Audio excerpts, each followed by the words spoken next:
As a family member to an older parent, do you sometimes get confused about all the terms related to senior living?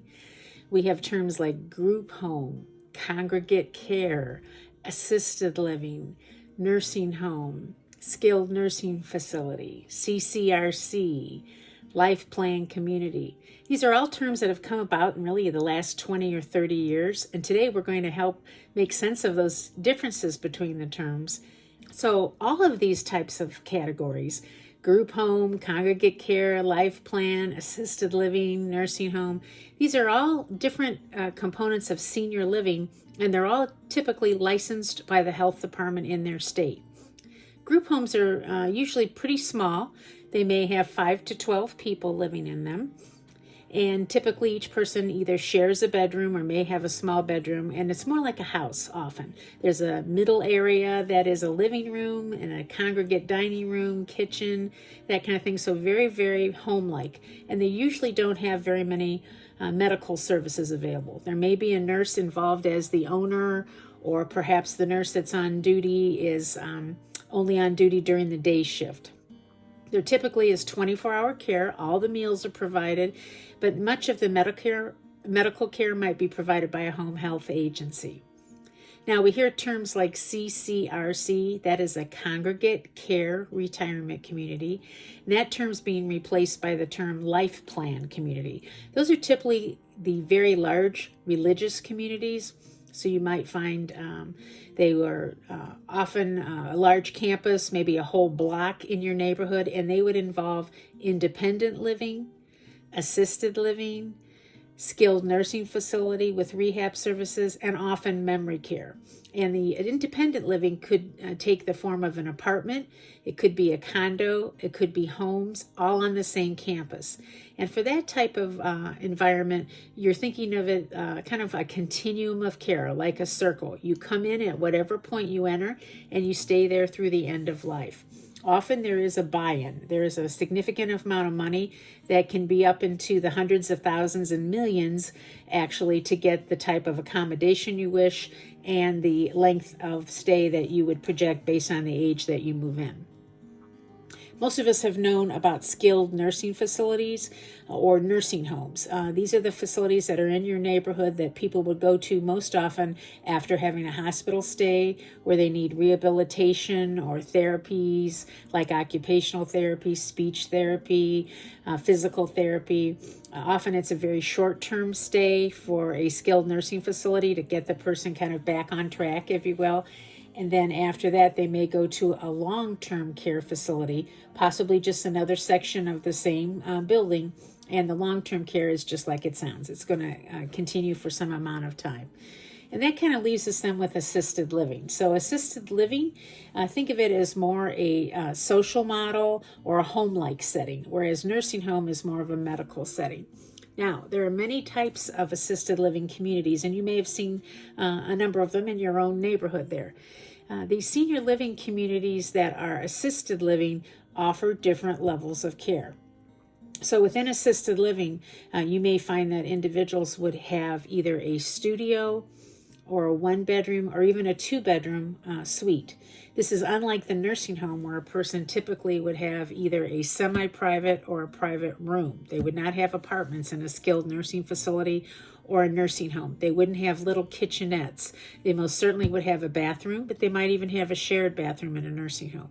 In assisted living, most often the individual will have, again, a studio, a one-bedroom, or a two-bedroom, and they'll either have a kitchenette or a kitchen, and they certainly will have their own bathroom. So typically in an assisted living community, you're making appointments in advance, you're going and taking a few tours, you may be getting virtual tours, photographs, looking online to really see if that physical environment meets your needs.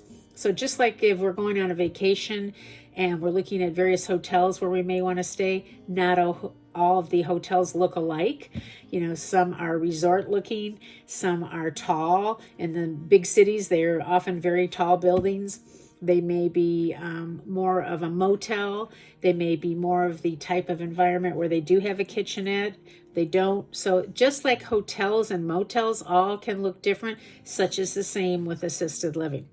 So we're going to talk about some of the different features of assisted living that are often unknown. So the first one is, again, I said they have levels of care.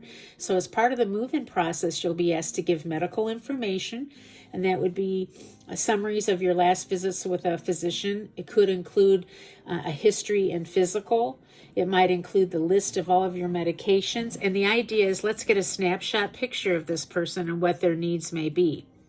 Then the assisted living community is going to educate you about what they can do. And most often they're providing assistance with ADLs. And ADLs is the abbreviation for activities of daily living. And there are quite a few of these, dressing, grooming, bathing, assistance with feeding, many of those types of things. And so the assisted living community is going to look at what the individual's needs are and try to determine if the services of that community can match the needs and how best they're going to match those needs within what they call levels of care. And each level of care will have its level of services, and it would typically also have its own cost in addition to the monthly rent, if you will.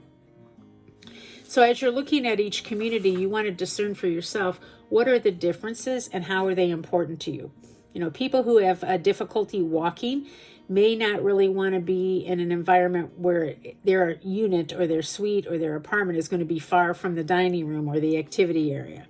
You may have individuals who say that they want to be in a community nearest to the community itself. So they want to be in the area where they can go to the library and they can walk in the local parks. They can get to the local shopping, the coffee shop. Typically people in assisted living are a little bit more mobile, and some of them may still be driving. So they'll be going to and fro and out and about. They may even still have involvement in the community as a volunteer, maintaining relationships with their own church, their friends. So that may be very important. Where the community is located may be a key piece of it. The design of the building itself. How far will I have to walk? Do I really want the luxurious environment of chandeliers and beautiful dining rooms and white tablecloths and fine flatware and dinnerware? Or do I really want a smaller environment where there are less people that I need to get to know? I have a more homey feeling. It may be in an area where I already know some folks who live there, or I know some of the staff, especially in a small town. So we each know what we like, and those are the things we want to kind of look for, because again, not all assisted living communities are alike. You want to ask also about the things that are most important to you. Today, I would say virtually I can't think of any assisted living communities that still permit smoking. Smoking is considered not only a fire and safety risk, but a health hazard. So smoking is typically not permitted, but some of the things that you might find that are important to you would be, can I bring my pet? If you have a small dog or a small cat, there may be options for you to bring that pet along. And there certainly may be some considerations, like you may be asked to make sure the pet is always on a leash. Who's going to provide the care? It typically will not be the staff of the community. How will you handle situations like damages? So there may be a separate security deposit if you have a pet, those kinds of things. There may be a weight restriction. Most often the dogs can't be more than 25 to 30 pounds. So those are things that if that's important to you to bring along your dog and cat, birds, fish, you want to look for a community that would permit that. Certainly we know the value of having pets. Pets are something that helps us relieve stress. They can lower our blood pressure. We can often form our own emotional bonds with a pet that make them almost family-like. So if that's important to you, you definitely want to make sure you've asked those questions. You also want to look at the cost factors for assisted living. There typically is going to be a charge for what we call room and board, or the rent, which should then include all of your utilities, your meals. And then you have to ask, does this also include laundry? Does this include weekly housekeeping at a minimum? Does it include maintenance expenses that I might have if I want to hang pictures or I get new furniture delivered, that kind of thing? Will it include things like cable TV? Does it include internet? Does it include telephone service? Some communities include that, and that's very beneficial to you, because if not, you're going to be just like in your own home, having an installation, perhaps paying a larger fee for that, and even a fee for the installation, just to get the services set up. So any community that offers those things that you find important, that's going to be particularly beneficial to you. You want to ask about expenses for things like, what if I have a special diet? What if I have a concern where I need a diabetic diet or a renal diet, or I need to watch my salt? Well, I have the choices and options that I can make myself, or do you have a dietitian or nutritional service that I can take advantage of and then have those special meals available to me? And is there a cost for that? Is there going to be a cost for extra transportation? You may have a bus at a senior living community that takes people shopping or takes them to restaurants or sightseeing or what have you. But if you need transportation to get to a doctor's appointment, is there going to be a charge for that? Is it only offered certain days of the week? Now, if you very rarely have to go to the physician, it may not be an issue for you, and perhaps there's a medical service there at the assisted living community. Today, many of them actually have a physician service. It may even involve telehealth, nurse practitioners. They may have a therapy department as part of their campus where you can get physical therapy, occupational and speech therapy right there where you live. And they may also have a fitness center. They may have the things that are important to you, again, that typically would be extra charges, and these could be all inclusive as part of your pricing.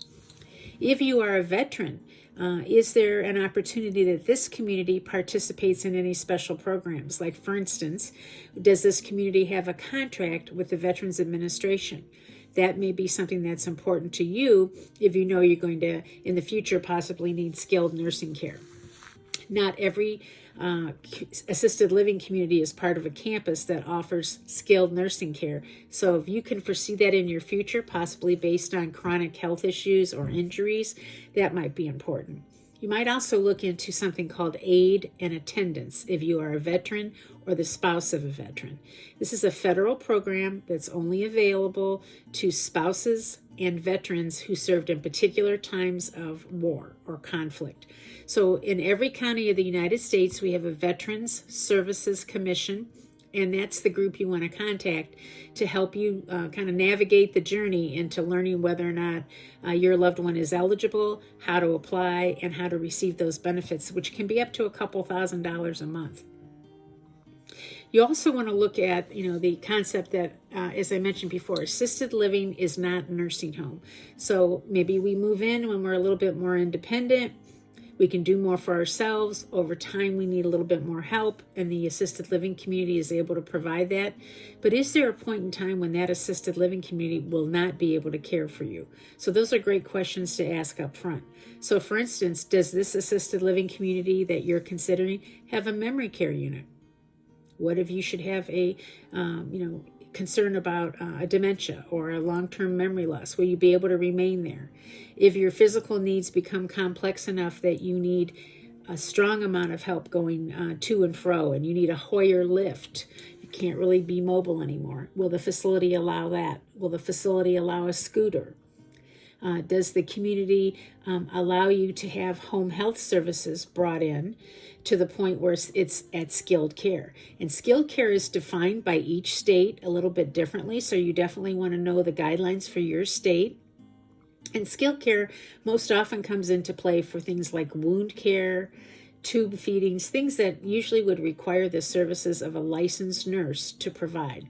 And much of the care in assisted living is provided by caregivers and even STNAs, who are state-tested nursing assistants. It's not always that the care is provided by nurses. So nurses may be in the building. Nurses may be providing medication. They may be providing a lot of different services, even including wellness programs, but they may not always be the one that does every single thing for the person who lives there.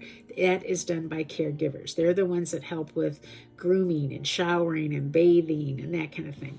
You want to ask about, again, with skilled care, what are the limits to what that community can provide, and what would happen if you should need that level of care. Now, for some people in assisted living, they have an illness or they have a fall and it results in a hospital stay. And then after that hospital stay, they need rehab. Now, they may need rehab that can be provided right on that assisted living campus because there's a therapy program or there's a service being, brought into the community. And they may decide that they need to go to a skilled nursing facility to receive that rehab. Rehab is generally very short term. It's less than 100 days, and it's actually often less than 20 days. So you would keep your accommodation at the assisted living while you're in the skilled nursing facility, at which point Medicare is likely paying for your stay there or the majority of that care. So, there are some communities that are very culturally diverse, so that if we have particular backgrounds or even particular interests, we may be looking for a community that meets that need. So, for instance, there are assisted living communities that are just for certain ethnic groups. In our area here in Greater Cleveland, we have the Slovene home. You may have the Italian, you may have a veterans community. So again, if you have a specialty ethnic background, a specialty interest, I know in California we have the Actors Home. The NFL is actually building its own campus here in Ohio near the Pro Football Hall of Fame. So look for those specialty interest markers if that's important to you. You also want to inquire about services like memory care. We mentioned before that, of course, individuals who have Alzheimer's disease or vascular dementia or other types of illnesses that can affect memory may want to think ahead and determine whether or not where they're intending to move as assisted living does also offer memory care. It's typically going to be a separate unit or a separate area of the campus. And what are those services? What are those costs? What does it entail? And in terms of costs, most assisted living is considered private pay, meaning that each month you receive a statement for the next 30 days and you would pay that statement, whatever the daily rate is and whatever that level of care may be. There's usually a charge for each level of care. And it would also include some additional costs if you had things like beauty shop, if they charge for extra transportation to doctor's appointments, guest meals. Could be a few different things that you might pay a little bit extra for. Now, in some states, we also have what is called the Medicaid program. And Medicaid then is a federal program. It's administered in each state. You have to apply for it. So think of the word aid. You're applying for aid. There are a lot of guidelines and criteria, and you can find out about all of those by just contacting your local office on aging. Your local office on aging, and there's one in every county of the United States, they are there to help educate you, help you apply, and determine what services you may be available to. So they're going to be your tour guide, if you will, through the journey of learning more about that program. Now, we talked about Medicare. Medicare may pay in a nursing center. It typically doesn't pay anything in assisted living because Medicare is paying for skilled care and hospital care, and neither of those are provided in assisted living communities. So you're typically talking about private pay. Some communities participate in the Medicaid program, and you want to find out about that so that you'll know how long your money will last and what the guidelines will be for Medicaid at that community. You want to find out again if you're possibly eligible for veterans aid and attendance. That's another important feature for you. And then, do you have long-term care insurance? More and more of the long-term care insurance programs are paying for assisted living. Now, you would typically still pay privately, but the community will give you the documentation required to be submitted each month to your long-term care insurance company to get reimbursement for you to pay for that care. Another thing you may want to think about is how does the assisted living community work with you toward the plans for your care? Now, wellness may be a big part of their campus. Do they have an exercise program? Do they have nutritionists? Do they have choices for you at mealtime so you're selecting the best foods for you? Is there a medical team that is part of that campus so that you can get your care right there without having to go back to your physician in the community? Do they have a wide array of providers, such as do they have a podiatrist, an optometrist, a dentist, a mental health group, the physician services? Do you kind of feel like you got one-stop shopping where you're going to be at that assisted living community? And we don't often think of that. Assisted living communities are evolving every year because the whole country is evolving. The numbers of older people is increasing every year. And so as that happens, the services that we need as we age in place are emerging. And they're becoming more improved truthfully every year. So these are the questions you kind of want to be on top of. And what do they tell us about visitation? Your family is going to be a key part of your life. Most communities offer 24-hour visitation. Now, they may lock the doors at a certain time in the evening, but your family would have access. They may have other security features like security cameras, a security guard, special keys or fobs that are used at certain times. But most often, your family's involvement is going to be welcomed and a big part of your living at that community. And they may even have guest apartments for your out-of-town relatives that can spend some time with you. Now, one of the things you want to think about then is you're kind of looking at these options we've talked about. We have independent living, we have group living, we have continuing care retirement communities or CCRCs, life plan communities.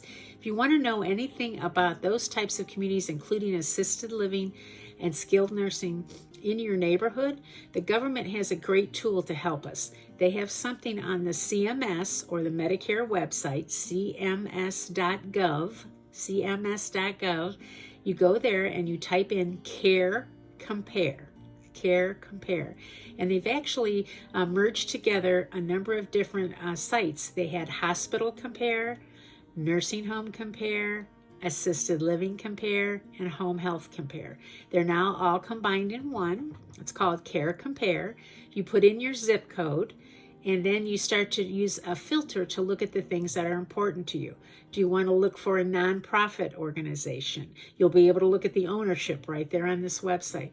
Do you want to look at a community that's within 5 miles, 10 miles, 50 miles of your current address? Do you want to find a community that offers the opportunity to bring your pet, for you to have a car? So all the things we've been talking about, you can use those filters, and eventually what you're going to do is keep narrowing that giant list down to a smaller and smaller list, and you're going to end up with a list of maybe 5 to 10 communities. You typically would want to call a handful and ask the questions that are important to you. Either try to schedule a live tour or even a virtual tour. See if they have some videos available, photographs, brochures. You may be invited to come and have an assessment, a tour, have lunch. Do that as many times as you need to feel comfortable. And that Care Compare tool is basically saving you that legwork, so that in the end, you really only have to tour 3 to 5 communities. If you tour more than that, you're going to get truthfully so overwhelmed with everything you see, it's going to be hard to remember back.